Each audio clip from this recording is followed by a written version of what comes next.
10 a.m. Monday and the gates at the Safaricom Stadium in Kasarani, Nairobi were opened to rare guests.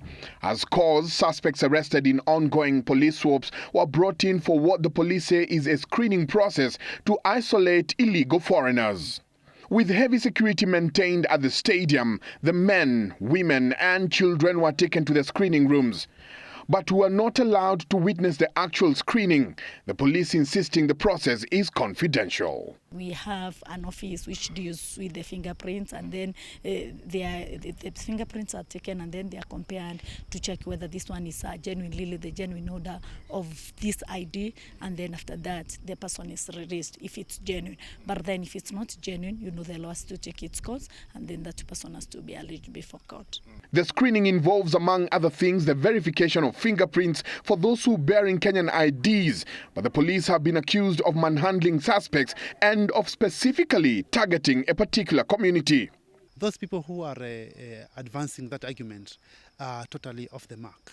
We are picking people for purposes of screening, and not everybody.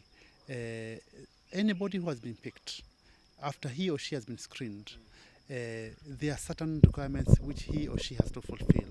On meeting those requirements, this person is released.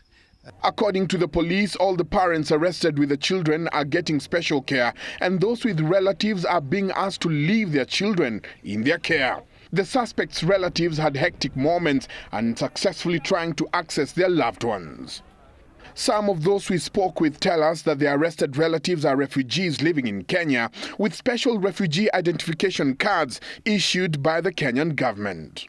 The government says it will speed up the screening process to avert an overflow of suspects in police cells that could lead to a humanitarian crisis.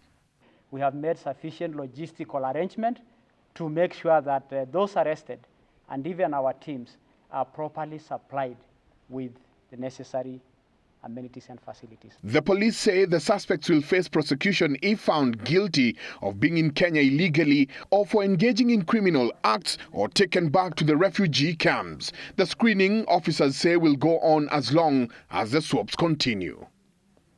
Njenga, Citizen TV, Nairobi.